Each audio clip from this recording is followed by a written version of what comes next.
Okay, let's go ahead and do our next chapter, which is called Violent Criminals. Standing next to my locker a few days later was a third grader wearing a tan trench coat with the lapels turned up. He wore sunglasses and his brown hair looked like a comb hadn't touched a kid's head in days. Psst, psst, he said.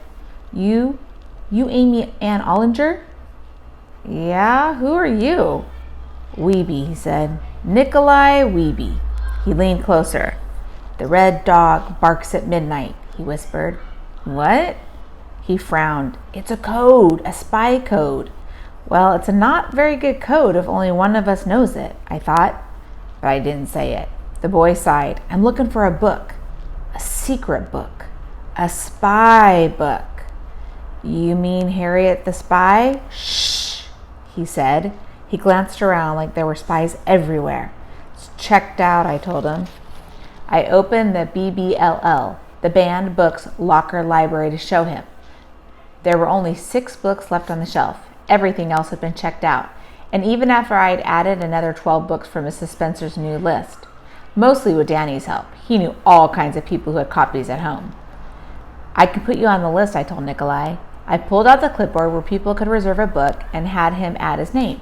Whenever somebody turned a book in, I went through the list and found the next person who wanted it, then left them a note in their locker mailbox saying it was ready for pickup. My own locker mailbox had 3 notes in it, all from different people in my class, and all asking to read one of the books. My locker mailbox was getting a lot more use lately. You should have a list, Nikolai said, of all the books you have, so people know what they can check out. And do what? Hang it on the outside of my locker with a sign that says, here are all the books we're not supposed to read that I have hidden in my locker? I wanted to say. Instead, I said, I'll think about it. Nikolai pulled a pen out of his pocket and talked into it like it was a microphone. Abort mission. Repeat. Abort mission. Alert. Ukrainian intelligence. The package is not in the locker. Repeat. Not in the locker. I closed my locker and saw someone watching me from behind another locker door, farther down the hall. It was Trey. There really were spies everywhere. Hey, I got you a new one, Daddy said, making me jump. Nikolai was gone and Daddy stood in his place. With one hand, he combed his helmet of hair into the exact place he wanted it, and with the other, he slid me a beat-up old paperback copy of My Brother Sam is Dead. I squeaked and stuck the book under my shirt. I glanced down the hall. Trey was gone. Had he seen Danny give me the book? If he did, the first thing he would do is run and tell his mom. I packed one of my braids in my mouth and sucked on it. Sorry, Danny said. I thought you'd be excited. I am. I am. I'm sorry, I told him. I pulled the back out and put it quickly into my locker. It was one of those books of Mrs. Spencer's new list that I didn't have. JB's older brother had a copy of it, Danny said. He thinks it might have Bridge Terabithia around somewhere too. He's going to look for it this weekend. I'll let you know. I didn't understand why Danny was so into finding all the books on the list. He wasn't interested in reading them at all like I was. I thanked him anyway and put the book in my locker. We had to get to class. Have you read any of those Wayside School books? I asked him. I think you'd like them. They're really funny. Danny flicked his hair into place. Cool. I didn't know you had those. I'll pick one up after school. We went into Mr. Vaughn's class and he walked with me to my desk. Rebecca was already sitting in the desk beside mine. Hey, you've got so many books now, you need a list, Danny whispered. You know, to let everybody know what's in the BBLL? I know, I told him. Nikolai said the same thing. Right. And what's she supposed to do? Tape it to the front of her locker, Rebecca said. She gets caught and it's lawsuit time. I felt the quicksand opening up underneath me again. Lawsuit time. Sure, from all the parents whose children you've corrupted. Why do you think they banned all those books to begin with? Because the parents think they're going to rot our brains and turn us into violent criminals. Danny ran his fingers through his hair. I don't know about you guys, but ever since I read Wait Till Helen Comes, I've been thinking about worshiping Satan. He's got some really good ideas. Don't joke. This is serious, I said. Is this serious, Rebecca? Come on, Danny said. Nobody's going to sue you. Suspend you? Maybe. But not sue you.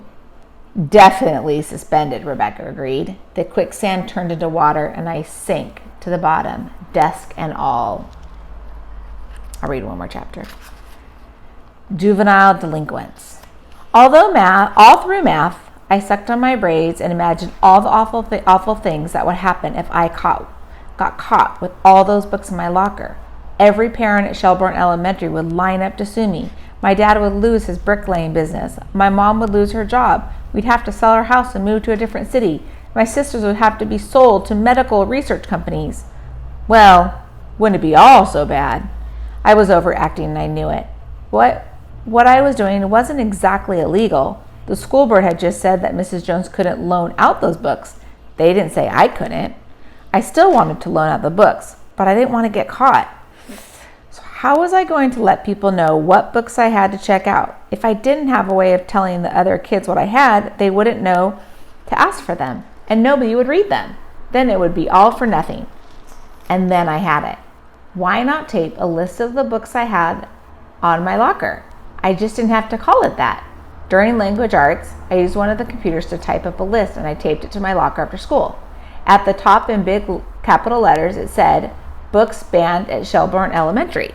Underneath that was every one of the books Mrs. Spencer and the other parents had taken off the shelves, with a little dot from a green magic marker next to all the books I had in the BBLL.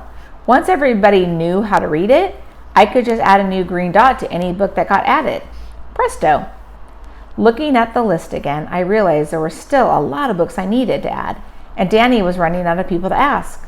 What I needed was money to buy books with.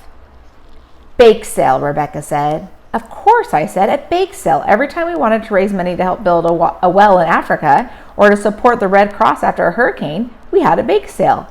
All I had to do was tell Dad we were having another bake sale at school, and he picked up a brownie mix at the store without even asking what it was for. Same with Rebecca's mom. Rebecca and I set up our plastic wrap brownies and chocolate chip cookies in a basket on a table in the cafeteria and started raking in the moolah. The first day we made $7.50. I was counting out the quarters again when Rebecca nudged me. What? I said. Rebecca nudged me again, harder. What? I said. I looked up and saw Principal Banana coming right for us. Her name really isn't Principal Banana, of course. It's Banazwaski, but none of the kindergartners could ever pronounce her name right, so she let them call her Principal Banana. As fourth graders, we were supposed to call her the right name, though. Principal Banana reminded me of a police detective from one of those TV mysteries. She wore gray suits and black leather shoes, and she always had a walkie-talkie on her belt and her school ID in a plastic holder pinned to her jacket like a badge. I expected her to yell, "Freeze, punk! You're under arrest!" every time I saw her. Instead, she looked over our selection of desserts and said, "Looks good, ladies. What's the cause?" The what? I said. "What are you raising money for?" Principal Banana asked. Her walkie-talkie squawked, and she turned down the volume on it without looking at it. I pulled a braid around and started chewing on it. I said. I looked at Rebecca. Her eyes went wide and she shook her head. I stammered. We couldn't tell her what our bake sale was really for. I was going to have to make something up. What had our last bake sale been for? I couldn't remember. With Detective Banana staring at me, I couldn't think of anything. We're raising money for books, I said. Books? Principal Banana said. Rebecca gawked at me. Books for prisoners, I said, for them to read in prison. Rebecca closed her eyes. I think she might have been praying. Books for prisoners, Principal Banana said. Kid prisoners, kids our age who are in jail.